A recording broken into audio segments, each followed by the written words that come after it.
Dandy's World is a game. Yeah, it is.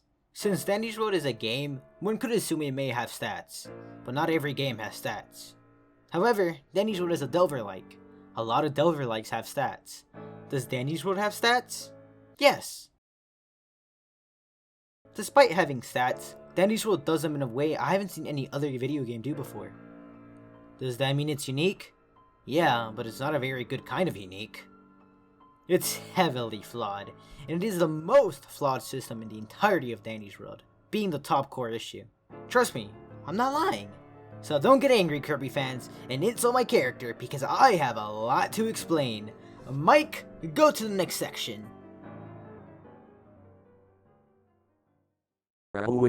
You told me to only do the individual stats. Shush, you're spoiling my video. Okay, whatever. What do you want me to say? I don't know, just improv. Fine. Whatever. What stats are meant to do? So, like most good things in life, like ice cream, there's always a baseline. What goals should a good stat system try to reach? First of all, stats should have impact and be meaningful. What do I mean by this? I think they should have a strength, but also have a weakness. Let's take the shapeshifter imposter role from Among Us. You're able to turn into any color and frame someone by killing, faking tasks, venting, or even just confusing everyone at the meeting. However, shapeshifter has the weakness of confirming your role as the imposter. If you're caught shifting or shapeshifting evidence is left behind, you can be hard accused easily. That is what I mean when I say that stats should be meaningful. The role isn't just imposter but better, it's stronger, sure, but it comes with a higher risk of messing up. Basically, the player must ask, should I shapeshift now or not? Though yes, this example isn't fully stats based, but stats can work in the same way, it's just less direct and less fancy than a whole ability. The stats should tell the player what kind of decisions they should make, like how lower extraction stats mean they shouldn't be the team's main machine crusher. As a matter of fact, this connects stats to playstyles, which is the second goal stats should aim for. Playstyles aren't just something that's slapped onto a character and called a day, it's something that the game encourages the player to do. Let's make a custom Dandy's World example. Let's say a toon has 5 hearts, low extraction, decent movement speed, and low stealth. The playstyle that would be encouraged is thinking for other players. The last goal I want to talk about is stat variety.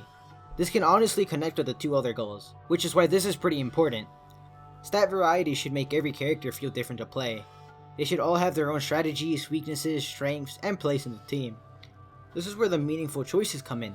Interaction should vary from character to character. If every character interacts with the game in the same way, then there's a lack of variety, and it starts to get stale.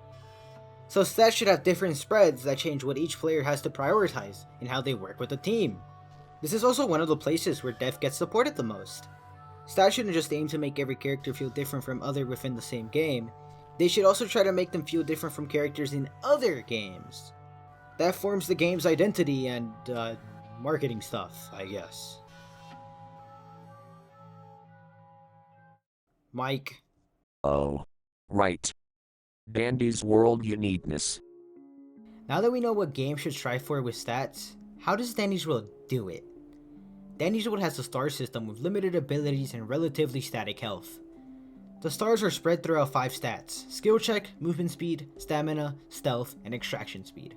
Before I can go into detail, there are 2 types of toons: side characters and main characters. Side characters have 3 hearts, 15 stars throughout every stat, and 1 ability. Main characters have 2 hearts, 16 stars throughout every stat, and 2 abilities. The first thing I want to mention is to not get it mixed up. Stars, hearts, and a small amount of abilities aren't what's unique about the game. Many other games probably do all of these in some way, shape, or form. The thing that Dandy's World does differently is budget. The stats have a static budget for side characters and main characters. The budget is the amount of stars you have, and that is spent on the same pool of stats. This means the devs didn't question, what mechanic does this toon have? They questioned, where should the stars be placed? What does the budget system do for the game though? It does 2 things. It makes stats end up being incredibly significant, and it makes abilities feel secondary. Let me expand on this. Stats aren't some meaningless change. They're what define what a character can do. Take the Distractor playstyle and how much of a benefit the 2 stars from completing Dio's floor provide for them. What about abilities? Abilities feel like at the moment tools. For example, You use them for healing, giving a speed boost, or grappling to a machine. On the other hand, stats affect the entire round. They decide how quickly you move, how much you can run, how fast you extract, and how easily you're able to grief others. Sure, abilities can make a character stand out and serve as their unique factor, but when stats decide a lot of the make or breaks for toons, that's what ends up receiving the real emphasis in game. I think that's all I have to say about the observations I was able to make on the game's stats.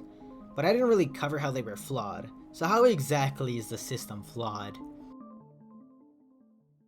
Where it goes to hell. Are the choices actually meaningful with the stats that toons have? Well, yes, but not in the way that they should be. The control they have on players can be very harsh. A meaningful weakness should change the way you play, but it shouldn't take options away from you. A toon being slower or struggling to extract does create trade-offs, but they end up being too extreme. This ends up making the player question, do I want to play the character that makes me struggle to survive, or should I play the character that can't progress easily and waste my time? That's when stats start becoming exhausting to juggle. It becomes meaningful, but meaningful in a way that punishes the player by shoving them into the ground. Once that starts to happen, problems don't stay isolated, they start to snowball. Alright, let's look at playstyles though. What about those? In Danny's world, playstyles should encourage players to focus on machines, get people out of danger, survive on their own, play it safe, and maybe more. Are these playstyles created? Of course! But then they end up feeling like an intentional side effect rather than something the devs intentionally wanted to make. What's the best example of this? Distractors. The playstyle was clearly an unintentional creation thanks to movement speed and general survivability. One of the biggest issues is restrictiveness. Instead of playstyles guiding you in one direction, they should only give you a path to that direction. When a player is doing something that isn't their role, they feel like they're doing it wrong, usually because the game doesn't support them and punishes the team. If a toon has good movement, they're pressured to distract. If a toon has good extraction, they're pressured to do machines the whole floor. So a stat doesn't just affect one action or one interaction. It affects how the player is meant to play entirely, how other players will expect them to behave, and whether or not the meta will accept them. Danny's World variety might look like it exists with how many toons there are, but stats always push a toon so heavily in one direction that there ends up being very little variety. One toon can be given slightly different stamina or slightly different stealth, but if they have good movement, they will be pushed toward being a distractor unless their ability hard carries them. Instead of toons being given unique roles on their team, they get crowded into one playstyle. In games, this is called role crowding. Every toon, and then the players, are trying to fight for the same job. You might see it in matchmaking, where people complain about who's distracting. This also narrows the roster. A lot of toons will be seen as a distractor or extractor, and any toons that can be supports will either rarely be used because support is not a very well supported role. I think I need to stop talking here since I might be getting a little repetitive. I really hope you get to see my points here though. However, there's something I didn't go super in depth on. The stats themselves.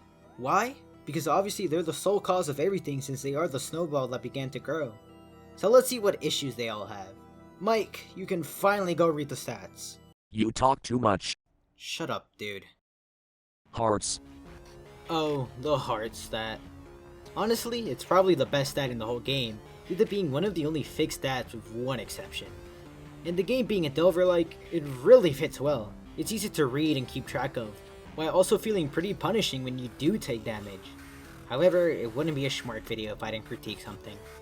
My issue with the heart system isn't what it is at face value, but rather the foundation that the other stats create. There are multiple factors with the other stats that ruin the point of such a heavy punishment. Let's say you have low movement stats. If you get hit once, it's likely you won't get enough distance to avoid getting hit again. There's even a bug that's existed for 2 years, where getting hit and remaining near twisted can immediately lead to being spotted again, even if there's a solid object between you two, allowing for you to be hit easily again.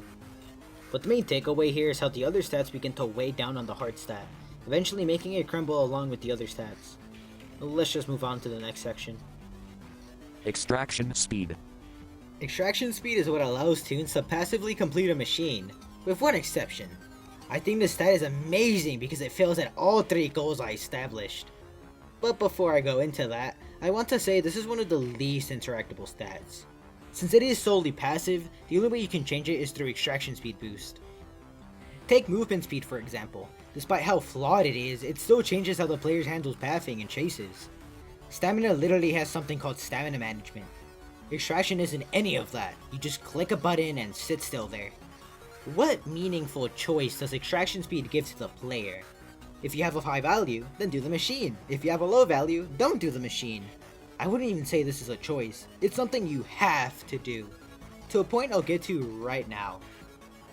You see, extraction speed doesn't just open up the extractor playstyle, it puts a log chain tied to a heavy ball on your leg. You will be an extractor, whether you like it or not. This is probably the biggest issue that this stat has. It gives you no real choice. Not just for what the game expects, but for what others expect from you. You have to do machines. Sometimes even causing issues with people wanting to take machines from you. The only exceptions I can think of are V and Brusha. However, Brusha's skill check increasing aura is so impactful that she'd be better off doing machines on her own. As for V, her active ability is very passive, so she has to do machines either way. What about variety? Again, row crowding. All of the potential extractors just have to do machines. The differences become better at doing machines because their stars are more invested into the extraction stats. Extraction stats? Oh, right. There's more than one. Skill check. Skill check on paper looks like it's a test of the player's skills and rewards them if they do well. Great, right? Well, that's how it looks on paper. In reality, it's just another stat that incentivizes extracting. A toon can have bad extraction speed, but if they have good skill check, they can still catch up with other extraction speed focused toons. Yes, it has more interaction than extraction speed, but why have two extraction stats at all? Now to the 3 goals. There is a meaningful choice because the player is doing something. However, that's the issue. How meaningful is it if the player is doing all of the work? It just feels like a useless value change if anything. It would work better if it were fixed number rather than something that can be changed. Why? Because since skill check is about, well, player skill. It mixes player skill with toon's lore skill. It isn't fair for players to be punished on a skill-based mechanic just because the toons they picked has a weird stat spread. Plus, extraction speed already passively handles what there is to gain from extraction. If you disagree with this take though, I could get why. Feel free to comment down below, I'll try and pay attention to the comments. Also, subscribe if you want more critique content like this, it'll help. Moving on to the next goal, playstyles, right? What playstyle does skill check create? It's literally just still extractor. It isn't creating a new playstyle, it's just being added onto an existing one. Since skill check is just an addition to extraction speed, it adds onto the existing issues of variety. If anything, it decreases variety since extraction already has a row crowding problem. High skill check means more extractors, which means more toons are now forced to fill that job. It also just feels stronger than the stat it's overlapping with. I know the wiki literally says that more extraction speed is better than more skill check, but how much does that matter if skill check literally stops your extraction progress? Also, I'll put up the extraction speed star values on screen right now. 5-star extraction speed takes 30 seconds without aid. Let's not act like skill check doesn't matter at all. I also want to mention that skill checks has like 3 or 4 different values depending on the machine type. This makes balancing unnecessarily harder, especially since most skill check boosts only affect a specific value. Stealth. This is probably one of the most unique stats in Dandy's Road. It determines the priority for Twisteds, like who they chase. This is so special because what would usually be a crouch mechanic in typically single player games ends up being an important but not important stat in a multiplayer team-based game. So with stealth being a stat in a team-based game, what meaningful choices do players have? They can either take a toon that will take the priority of Twisteds, low stealth, or take a toon that will be ignored by Twisteds, high stealth. This choice is actually pretty unique, however, it has a snowball effect. The Distractor playstyle would usually want low stealth, while Extractors want higher stealth. However, I wouldn't say it's as forceful as extraction speed. Stealth is usually that stat overlooked by the devs, so they kind of fill the other stats before focusing on stealth. Speaking of playstyles, stealth is basically made for Distractors. I'm sure you guys will get tired of hearing the same thing being said for every role, so I'll quickly summarize this. Stealth is made for Distractors, and it has a lack of variety because the row crowding is with Distractors. Don't worry, I can make up for that summary thanks to one forgotten mechanic and an issue that comes from distracting. The forgotten mechanic I'm referring to is how stealth determines the distance at which Twisteds can spot you. However, this change is so minuscule that it literally doesn't matter in any case. This actually brings up the idea that values haven't been changed since the game released. This mechanic proves that because surely by now they would have increased the value, so it mattered, right? The next thing is griefing. Stealth is the griefing stat. Since Twisted's priority is solely based on who has the lowest stealth, it doesn't matter if you're closer to them. If a toon is nearby with lower stealth, the Twisteds will go to them. This makes griefing easy since you can just bring a Twisted into another toon. Overall, stealth can be described as a stat that can easily dump the responsibility or priority all onto one player. That's all I have to say about stealth. Now to move on to the mobility stats. Stamina. This is another interesting stat because this is an actual resource, a very important resource. I would consider it a make or break resource if it weren't for that one stat. Anyways, I find stamina important because it's your recovery stat. If you run out of stamina, depending on the other stats, you may take 1 or 2 hits. It doesn't help that re-earning stamina is so fucking slow. Though, because it's a resource, this means it gives player an actual meaningful choice. Players have to decide, do I run now? Should I save my stamina? Should I wait? However, just like I mentioned when talking about the goals and how Danny's World does them, the punishment is severe. The punishment usually isn't just trying to be careful next time, it's whether or not you're going to die at that moment. You may not be able to get out of chases, or your pathing may have to change. Sorry dude, I need to mention, it's hard to talk about stamina without bringing movement speed. Anyways, what playstyle does, it doesn't really create anything. Every role kind of needs stamina, it ends up being a requirement. Which is really odd because just like skill checks, stamina could fit as a fixed stat like hearts. Why? Because stamina doesn't create a playstyle. There is no athlete playstyle where you need bigger lung capacity, it's just something every role needs. Kind of how every role needs hearts. What about variety? It just ends up being kind of generic. Higher value stamina is better than lower value stamina because more stamina gives you more options, and that's just objectively better. Like I said with the goal of meaningful choices, decisions should be changed, not completely removed. Another thing is stamina regeneration. Just like skill check and stealth, stamina has more than one value. Regeneration is very slow in this game, as I previously mentioned. However, it doesn't get better or worse depending on whether your stamina stars are higher or lower. This is actually an improvement in my opinion. If you already have higher max stamina, you shouldn't have to be compensated for that. The same applies to lower max stamina. I just think it's odd how slow it is for a game where every heart matters. Abilities. No, it's movement speed next. You didn't make a movement speed section. What? No, I definitely did a... See. Nothing. No. I did, you just, You can't even take the blame? I won't because it isn't my fault. I don't write your scripts. You always avoid responsibility. You're as dense as your scripts. No, what's with the whole back-talking? Just admit you're wrong, schmark. I'm not going to admit to something I'm not wrong about. Always defensive. You just always have to be right. In what? You always have to be an asshole? You're over here yapping everyone's ear off. For what? A lot of people barely agree with you and you can barely shape anyone's opinion. Insult me for just trying to now be a you YouTuber? act I mean, like come you're on. schmark. Hi, Squidward. Hi? Did you know your front door was open? We don't have a front door. What? Welcome to Dandy, hey, where everyone calls you slurs if you criticize the game in any way. What's up, Schmarkians? I'm Prototype, the guy that made a video about Danny's World being bad, then made a video about Danny's World being bad, then made a video about Danny's World being bad, then made a video about roguelikes that was secretly about Danny's World being bad. Anyways, I'm here to talk about the speed stat and why it's poorly designed. And oh boy, do I have a lot to say about it being poorly designed. I gotta bring up the first issue speed causes, what I call objective character scaling. Enemies are balanced around 3-star speed, causing 2 major issues.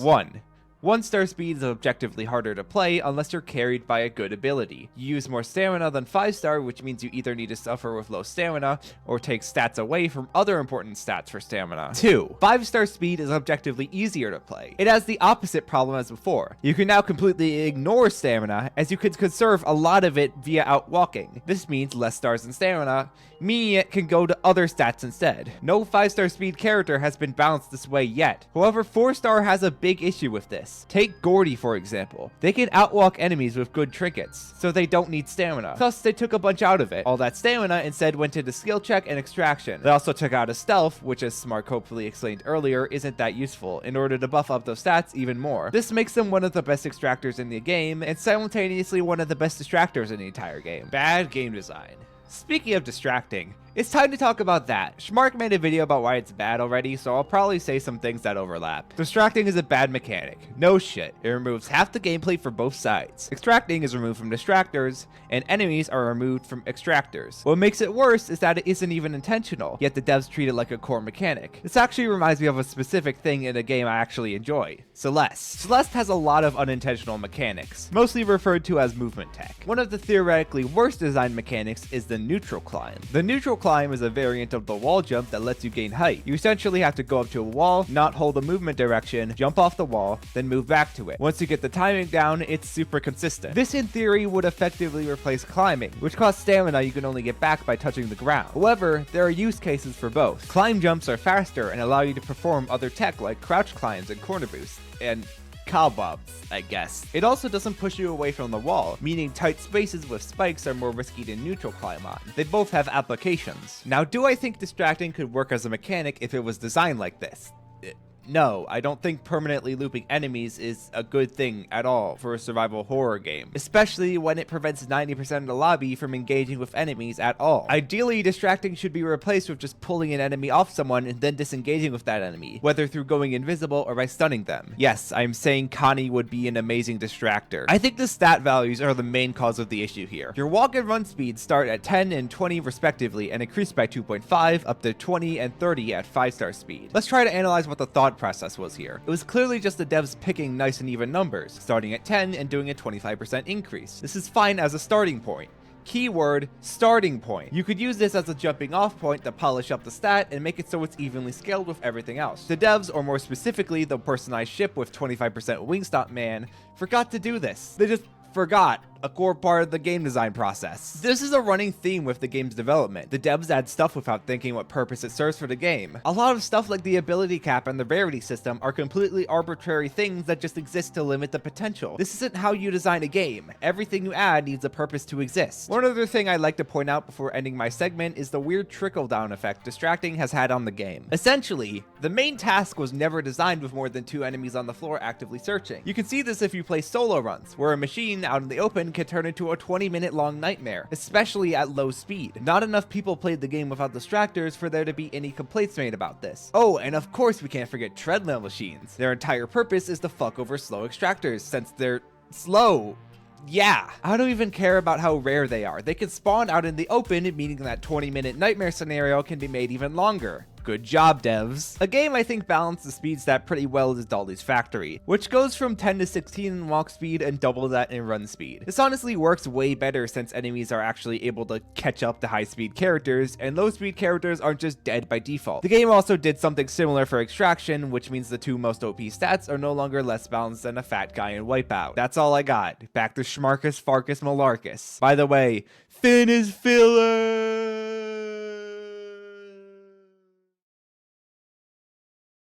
Wow. What even was that? Well, thank you, Prototype? Mike? Where did Mike go? Oh well, I guess I need to voice it myself. Abilities.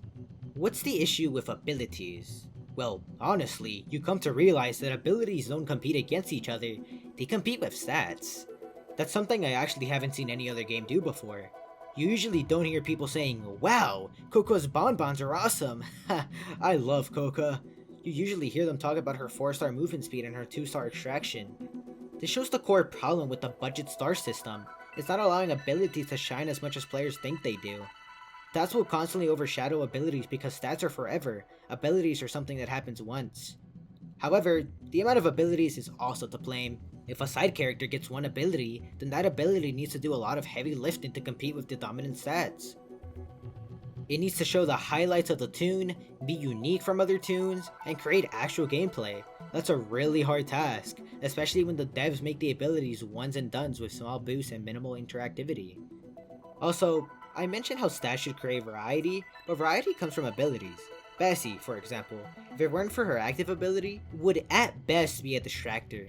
Even that's questionable with her stealth. See what I mean? Stats are so dominant that the only saving grace is the ability, which is restricted due to the toons only being able to have up to 2 of them. I mean, look at V. Do you remember her because of her good extraction speed, or because she can highlight everyone? Exactly. What? What do you mean you remember V from Shelly Vision? How does that relate to the video at all? What? The fix? So, can we fix this? No. I really don't think what's there is fixable. It would need a complete overhaul. You see, what a lot of Danny's World defenders say is that the foundation of the game, the code, is being fixed and made sturdier so the rest of the game can stand. However, none of them mention the core issues with stats being one of the biggest elephants in the room I've ever seen. The reason this is a core issue is that because every stat connects with each other in some way. Extraction speed connects to skill check, stealth connects to movement speed, stamina connects to everything. It isn't isolated, and it begins to snowball. However, I don't want to leave anyone hanging, so here's the bare minimum I'd do. For extraction speed, it's the only stat I leave untouched because it's a core stat for how machines are completed. Even if that's flawed in its own right. I've already mentioned my personal skill check fix, but I'd make it a static stat across all values. This is, kind of ironic since my own game has a skill check stat that has different values per player, but I go more in depth with skill checks, so it's fine. Stealth would be the only full rework suggestion I'll come up with. I think you should take inspiration from what single player games do with stealth, and place more importance on the forgotten mechanic stealth already has. I think it would be better if a toon could crouch to change their stealth. However, this would affect things like a Twisted's line of sight. If you're crouching and have higher stealth, Twisted will be less likely to see you, but the priority mechanic is completely gone. For the mobility stats, I already said that stamina should stay static. I think stamina regeneration should be increased ever so slightly though. For movement speed, just remove it. I'm sure it could be worked with, but I really think it's better off gone. Please do understand that this is just some rough ideas to give this video a more satisfactory ending. My goodness, the end of the video! Well, here's why I thought it was bad that Danny's World has the weirdest stat system I've ever seen. At the start of the video, I said this was the most flawed system in Danny's World. After covering every stat and the goals in the game should aim for, I seriously do still believe that. The stat system fails to create meaningful choices, creates very restrictive playstyles, the many times roll crowds showed up, and how the stats overshadow the abilities that are supposed to make toons unique. I really hope that people see this video and actually listen to it. The stat system is so dogshit, and I'm surprised nobody ever talks about it. I know I'm going to get comments saying that I should give up on this game, which I already have, but just to answer those here, I don't care. I don't make these videos out of love for the game, I do it out of spite for the game. I hate the game, honestly, and I will keep making videos on this game until I've milked it dry. Sorry, was that too aggressive? What I'm trying to say is, I'm right and you're not. So thank you, Kirby fans. I love you too. Seriously though, I hope this opened up more eyes and potentially inspires more videos on this topic. And if you're a developer making a dandy-like, listen to me. Cover your core issues from the start of development and don't do band-aid fixes like Toon Universe did. I want to mention I am kinda making this a series. I'll call it Core Issues of Danny's World. There's a playlist and I'll share it during the end screen of the video. The only other video that will be in it as of this video's release is the Distractor one, as that's a core issue. I love you guys. Thank you for 1,800 subscribers. Like the video, hype the video, subscribe for more passive aggressive endings. Thank you.